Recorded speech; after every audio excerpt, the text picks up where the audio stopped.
The autumn of 1929, heralded by the vibrant, transient hues of New England maples, brought with it a deeper disquiet than the season, its natural decline. Thomas Sr. and Mary, now in their late 70s, had watched the previous decade, its exuberance with a gentle, if somewhat wary, amusement. The roaring 20s had been a spectacle of newfound freedoms and dizzying prosperity, a stark contrast to the somber post-war reconstruction they had navigated. But the whispers of speculative fervor, the dizzying climb of stock prices, detached from tangible value, had always echoed for Thomas.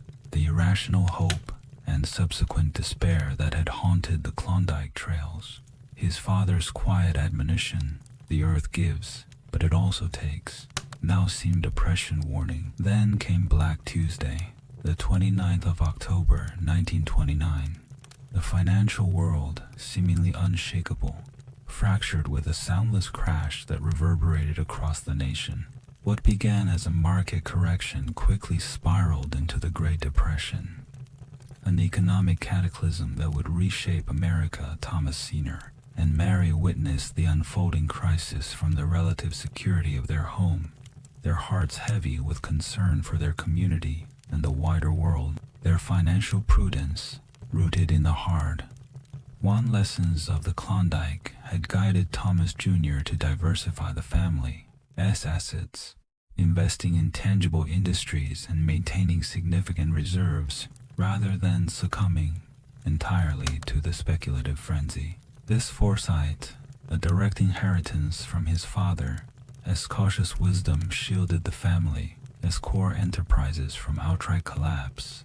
Though the value of their holdings certainly diminished, Thomas Sr. passed peacefully in his sleep in the spring of 1931, Mary following him just a year later. Their passing was not an end, but a transition. Their memory, their shared values of resilience, community, and purpose became an even stronger guiding force for Thomas Jr. and Clara. The Klondike, once Thomas Sr.'s solitary crucible, transformed into a foundational myth for the family, a wellspring of lessons about endurance against overwhelming adversity and the true meaning of wealth beyond mere gold. Thomas Jr., now in his 50s, bore the weight of inherited responsibility with quiet determination. His wartime experience in industrial coordination had prepared him for crisis management, albeit on a different scale. While many businesses faltered and banks shuttered, the family's textile mills, lumber operations, and newer investments in utilities and essential manufacturing proved relatively stable. He worked tirelessly, not just to preserve the family's portfolio, but to maintain employment for his workers, often forgoing personal profit for the sake of community stability. He slashed executive salaries, including his own, and implemented work-sharing programs, ensuring that as many families as possible had some income. The philanthropic foundation, established in his parents' names, pivoted immediately to direct relief, funding soup kitchens, providing warm clothing, and supporting local charities struggling to cope with the surge in destitution. He often walked the factory floors, recalling his father's words about building through contribution to the steady growth of the community, feeling a profound connection to the men and women whose livelihoods depended on his decisions. Clara, meanwhile, found her progressive ideals tested and galvanized by the Depression. The widespread poverty, the shanty towns springing up on city outskirts, derogatorily dubbed Hoovervilles, and the sheer human suffering fueled her advocacy. Her work in urban planning took on new urgency. She championed public works projects, echoing the New Deal policies proposed by Franklin D. Roosevelt, arguing that government investment in infrastructure could provide employment and improve living conditions simultaneously. She volunteered extensively with relief efforts, organizing food drives and advocating for better public health resources for the impoverished. Her academic husband, a historian, provided her with context and data, illustrating how past economic downturns had been overcome through collective action and governmental intervention. Their home, once a salon for intellectual debate, became a hub for practical activism, buzzing with plans for community gardens, vocational training programs, and political lobbying for social safety nets. Clara often spoke of the shared struggle her father had described in the Yukon, translating it into the necessity of collective action for social justice in a modern, industrialized society. Their children, David and Lily, came of age amidst this profound national hardship. David Thomas Jr.'s eldest son inherited his father's keen analytical mind and his grandfather's quiet intensity. He was attending Harvard Business School when the crash hit, witnessing firsthand the practical collapse of the very economic systems he was studying. Rather than be disillusioned, he became deeply committed to understanding economic cycles and responsible investment. He spent his summers working in the family's mills, not as an heir, but as a laborer, gaining an intimate understanding of production and the lives of the workforce. He saw the tangible impact of his father's compassionate management, and it instilled in him a powerful sense of stewardship. He returned to his studies with renewed purpose, focusing on macroeconomic policy and the emerging role of government in stabilizing markets, determined to apply his intellect to prevent such widespread suffering again. Lily, Clara's daughter, possessed her grandmother Mary's quiet grace, her mother's inquisitive mind, and a deep empathy for the plight of others. She was studying sociology at Smith College, drawn to understanding the root causes of social inequality. The Depression solidified her conviction that privilege carried a profound responsibility. During academic breaks, she worked alongside her mother, organizing aid, teaching literacy classes in underserved neighborhoods, and interviewing families displaced by the economic crisis. Her research became a powerful tool for her mother's advocacy, providing empirical data to support calls for housing reform and social welfare programs. She saw the golden thread not as a source of personal comfort, but as a resource to be woven into the fabric of a more just society, reflecting Jedediah's timeless wisdom. Let not the gold corrupt the spirit. Remember what truly matters. As the 1930s wore on, the shadow of the Depression slowly began to recede, replaced by the ominous clouds of war gathering once more. In Europe and Asia, the attack on Pearl Harbor in December 1941 plunged the United States into World War II, a conflict of unprecedented scale and brutality. The family, now a generation removed from the First World War, faced new dilemmas. Thomas Jr., despite his advanced age, immediately offered the family's industrial capacity to the war effort. Their textile mills rapidly retooled to produce military uniforms, parachutes, and medical supplies. The lumber companies became crucial suppliers for barracks, shipyards, and aircraft manufacturing.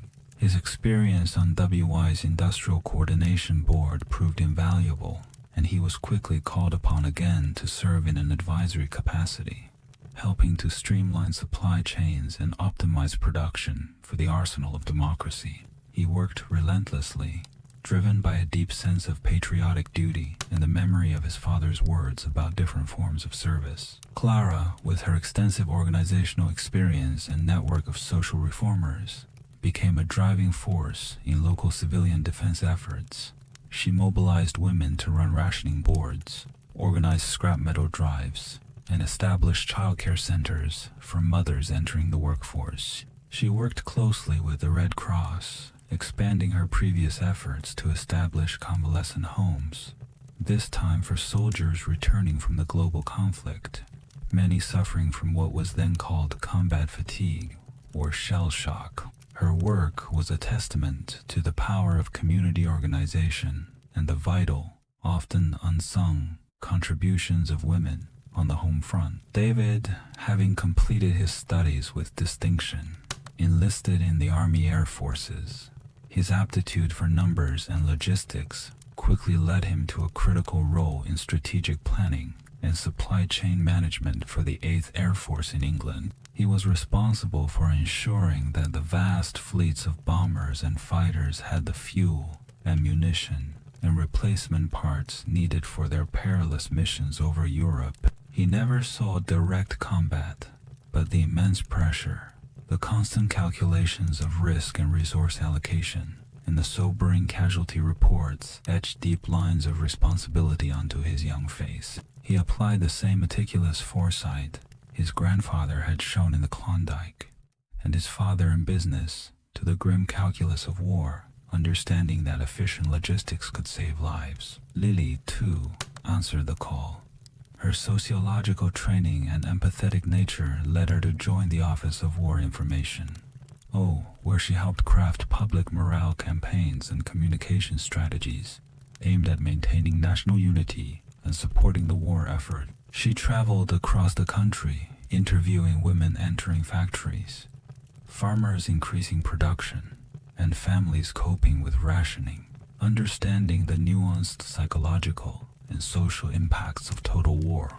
Her reports helped shape messages that resonated with the American public, drawing on shared values and a collective sense of purpose.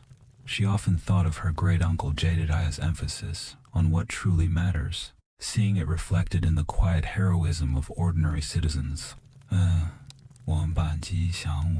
When victory finally arrived in 1945, the family, like the nation, breathed a collective sigh of relief, tinged with remembrance for the immense sacrifices made. David returned a decorated officer, profoundly changed by the scale of human conflict he had helped manage. Lily, too, carried the weight of wartime observation. Her understanding of human resilience and vulnerability deepened immeasurably. The post-war era, ushering in the American century, presented a new landscape of challenges and opportunities.